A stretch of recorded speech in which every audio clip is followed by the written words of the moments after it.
الرحمن الرحيم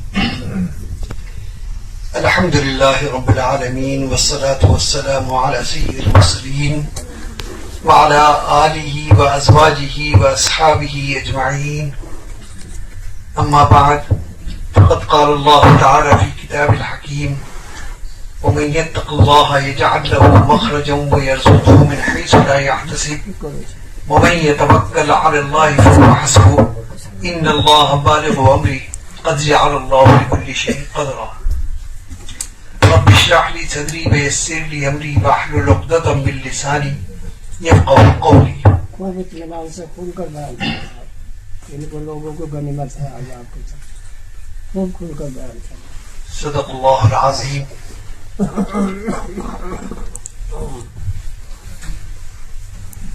ہم سب کے مقبول گرامی حضرت مولانا شیخ عبدالستار صاحب دعوت برکاتہ العالیہ، اللہ تعالی حضرت والا کی کو صحت کے ساتھ، عافیت کے ساتھ، خیر کے ساتھ سلامت رکھیں اور حضرت والا کا یہ فیض و برکات کا سلسلہ جو ہے یہ ہمارے سروں پر تعدیر قائم و دائم رہے اور حضرت کی متبرک مجلس میں سے ہم فیض حاصل کرتے رہے. یہ ایک بہت سمجھیے کہ غنیمت دم ہے. ہم جتنی بھی قدر ان کی کریں وہ کم ہی کم ہے. ظاہر ہے کہ حضرت والا کی موجودگی میں مجھ جیسے طالب علم کا کچھ کہنا اگرچہ جسارت ہے لیکن حضرت والا کو حکم ہے، اس لیے چند باتیں بطور نصیحت میں عرض کروں گا. عام طور پر خطاب ہو، وعظ ہو، تقریر ہو، نصیحت ہو، اس کے بارے میں تصور یہ ہوتا ہے کہ وہ لمبی چوڑی ہوئی تو وہ خطاب اور تقریر کہلاتی ہے، جبکہ حقیقت کے لحاظ سے یہ ہے کہ اس کا مقصد کیا ہے. کیونکہ بات لمبی چوڑی بھی ہوئی، خطاب بھی ہوا، لیکن مقصد حل نہ ہوا تو ظاہر ہے کہ وہ ناحاصل بات ہے. جیسے کہ رسالت مآب جناب محمد رسول اللہ صلی اللہ علیہ وسلم کی خدمت بابرکت میں ایک اعرابی، ایک بدو حاضر ہوئے. ان کے ظاہر سے، ان کے کپڑوں، گرد آلود کپڑوں سے یہ صاف معلوم ہو رہا تھا کہ یہ بہت طویل سفر کر کے آ رہے ہیں. چہرے پر تکان کے آثار تھے اور آپ کی خدمت میں حاضر ہوئے اور آ کے انہوں نے کہا اعذنی یا رسول اللہ ولیکن اوجز، کہ اے اللہ کے رسول صلی اللہ علیہ وسلم واعظ فرمائیے لیکن مختصر. ظاہر ہے کہ رسول اللہ صلی اللہ علیہ وسلم کے سامنے یہ کہنا جرأت تھی، لیکن یہ جرأت صرف دو شخص کر سکتے ہیں. ایک وہ کر سکتا ہے کہ جو مقام ناز پر ہو، اور دوسرا وہ کر سکتا ہے جو مقام نیاز پر ہو. مقام ناز کیا ہے؟ کہ جہاں رائے کا احترام ہوتا ہے اور وہ اس مقام پر، اس بلند مقام پر حضرت فاروق اعظم رضی اللہ عنہ، یعنی 11 مقامات قرآن کریم میں وہ ہیں کہ جہاں قرآن نے ان کی رائے کی تائید کی.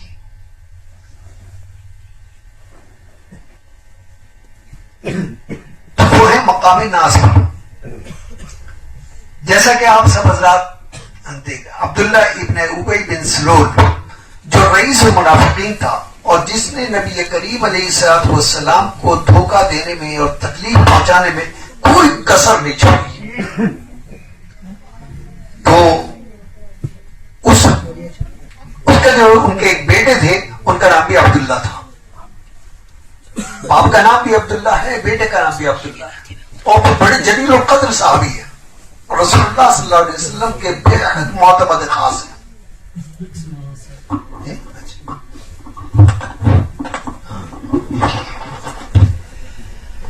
اور رسول اللہ صلی اللہ علیہ وسلم کے وہ بے حد معتمد خاص ہے. تو جب انتقال کا وقت آیا، بیمار ہوا تو اس نے اپنے بیٹے کو بلایا جو صحابی ہیں، ان کا نام بھی عبداللہ ہے، اور کہا کہ رسول اللہ صلی اللہ علیہ وسلم کی خدمت میں جاؤ اور جا کے 2 باتیں پیش کرو میری طرف سے. ایک تو یہ کہ میرا وقت قریب ہے، ہو سکتا ہے کہ بس میں چند گھنٹوں یا چند منٹوں کا مہمان. تو ایک درخواست تو یہ ہے کہ میری نماز جنازہ آپ پڑھائیے. دوسری یہ کہ آپ نے جو چادر زیب تن فرما رکھی ہے وہ آپ مجھے عنایت فرما دیں، اور میں چاہتا ہوں کہ میرا کفن وہی چادر بنے. جب میں بارگاہ رب میں حاضر ہوں اور مجھ سے پوچھے کیا لے کر آیا تو میں وہ چادر پیش کر دوں گا، اس لیے کہ سوائے دشمنی کے میں نے زندگی بھر کچھ نہیں کیا. تو آپ کیونکہ رحمت للعالمین بنا کر بھیجے گئے تھے، اپنوں کے لیے بھی غیروں کے لیے بھی، تو اسی جذبے رحمت کے تحت آپ نے ارادہ فرما لیا دونوں باتوں کو پورا کرنے، اور آپ کھڑے ہونے لگے. فاروق اعظم برابر میں بیٹھے ہوئے ہیں، تو جیسے ہی آپ کھڑے ہوئے آپ فاروق اعظم نے چادر پکڑ لی اور صرف اتنا فرمایا کہ یا رسول اللہ. یعنی منشا یہ تھا کہ آپ کہاں جا رہے ہیں، کس کے لیے جا رہے ہیں؟ وہ کہ جس نے زندگی بھر دین کو نقصان پہنچایا اور آپ اس کی نماز جنازہ کے لیے تیار ہو گئے. اسی وقت آیت نازل ہوئی، ان تستغفر لهم او لا تستغفر لهم ان تستغفر لهم 70 مرة فلن يغفر الله لهم. قرآن نے اتنا سخت لہجہ کہیں استعمال نہیں کیا کہ آپ 1 مرتبہ مغفرت کی دعا کریں یا 70 مرتبہ کریں، ہرگز قبول نہیں ہوگی. تو یہ کیا تھا؟ یہ دراصل فاروق اعظم کا مقام ناز تھا، کیونکہ یہ جرأت ابوبکر صدیق بھی نہیں کر سکتے تھے رضی اللہ عنہ. یہ وہ مقام ناز پر تھے. اور یہ بدو جو آئے تھے یہ مقام نیاز پر تھے. مقام نیاز ایک عقیدت ہے، محبت ہے، لیکن منصب نبوت اور منصب رسالت سے واقف نہیں. کیونکہ جیسا کہ ہر دور کے اندر رہا کہ گاؤں میں رہنے والے لوگ جو ہیں وہ عام طور پر سیدھے سادے ہوتے ہیں، یعنی جو دل میں ہے وہ زبان پہ ہے، جو زبان پہ ہے وہ دل میں ہے. تو یہی اس دور میں بھی تھا. تو اپنی اسی سادگی میں انہوں نے وہ کیونکہ منصب نبوت سے واقف نہیں تھے تو آپ کہہ دیے کہ مختصر کیجیے گا، ایسا نہ ہو کہ آپ. اور منشا ان کا یہ تھا کہ میں اتنا طویل ترین سفر کر کے آیا ہوں تو اگر آپ نے بات لمبی چوڑی کہی تو مجھے یاد نہیں رہے گی، اور جب یاد نہیں رہے گی تو میں عمل نہیں کر سکوں گا، اور جب عمل نہیں کر سکوں گا تو پھر اس نصیحت کا فائدہ کیا. تو حضرات صحابہ کرام انتظار کیا کرتے تھے کوئی شخص آئے اور سوال کرے، اس لیے کہ اس سے پہلے آیت نازل ہو چکی، یا ایھا الذین آمنوا لا ترفعوا اصواتکم فوق صوت النبی ولا تجهروا له بالقول كجهر بعضکم لبعض ان تحبط اعمالکم وانتم لا تشعرون. آپ میں سے بہت سے حضرات کو حاضری کی سعادت نصیب ہوئی ہوگی روزہ اطہر پر، وہاں یہ آیت لکھی ہوئی ہے کہ اپنی آواز کو نبی کی آواز پہ بلند مت کرو، اور ان سے اس طرح سے آپس گفتگو مت کرو جیسے تم آپس میں کرتے ہو، کیونکہ ایسا نہ ہو کہ کوئی بات ادب کے دائرے سے باہر نکل جائے اور تمہارا ایمان بھی ختم ہو جائے. تو صحابہ کرام ڈرا کرتے تھے کہ کہیں ایسا نہ ہو کہ کوئی لفظ نکل جائے، کوئی ادا ایسی سرزد ہو جائے کہ جس سے ہمارا ایمان بھی چلے جائے اور ہمیں پتہ بھی نہیں چلے. لیکن انسان کے اندر جستجو ہے، وہ چاہتا ہے کہ معلوم ہو گیا، تو وہاں ضرورت نہیں ہوتی تھی لیکن انتظار کیا کرتے تھے کوئی آئے اور اس طرح سوال کرے. تو اس کے جب جواب دیں گے آپ تو ہمیں بھی معلوم ہو جائے گا. تو انہوں نے کہا جو بدو آئے کہ واز مختصر کیجیے جو 1 منٹ میں ختم ہو جائے.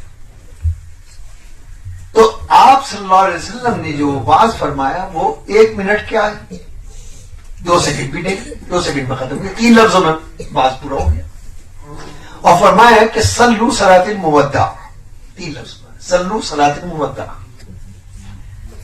جس کا حاصل یہ کہ جب نماز پڑھو تو نماز پڑھنے سے پہلے 1 منٹ کے لیے اپنے ذہن کو اس کے لیے تیار کرو, اس میں ذہن میں یہ لے کر آؤ کہ ہو سکتا ہے کہ یہ میری زندگی کی آخری نماز ہو.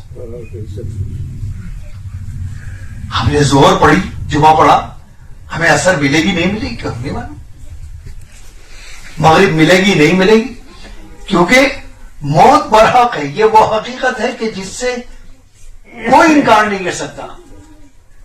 اللہ کے خلاف بغاوت کرنے والے بھی لوگ آئے, رسول اللہ صلی اللہ علیہ وسلم کی رسالت, رسول کی رسالت کو رد کرنے والے بھی لوگ آئے, اسلام کا انکار کرنے والے بھی لوگ آئے. لیکن آج تک دنیا کے اندر کوئی ایسا آدمی نہیں آیا کہ جس نے موت کا انکار کر دیا ہو. تو وہ آنی ہے, کب آئے گی, کیسے آئے گی, کس وقت آئے گی, کہاں آئے گی, یہ سب اللہ کو پتا ہے. لیکن آنی ہے. تو آپ نے فرمایا کہ جب نماز پڑھو تو اگرچہ یہ مشکل کام ہے, ظاہر ہے کہ یہ, لیکن جب انسان کوئی ارادہ کرتا ہے تو پھر رفتہ رفتہ پہلے ارادہ کر کے آپ کو یہ تصور ذہن میں لانا پڑے گا اور پھر اس کے بعد عادت ہو جائے گی. ظاہر ہے کہ جب انسان یہ سوچ کر نماز پڑھے گا کہ ہو سکتا ہے کہ میری زندگی کی آخری نماز ہو, تو آپ خود تصور کر سکتے ہیں کہ اس کے اندر خشوع اور خضوع کس درجے کا ہو, اور وہی خشوع اور خضوع مطلوب بھی ہے. تو واز فرمایا لیکن 3 لفظوں کے اندر وہ ختم ہو گیا. تو اصل چیز مقصد ہے کہ مقصد کیا ہوتا ہے.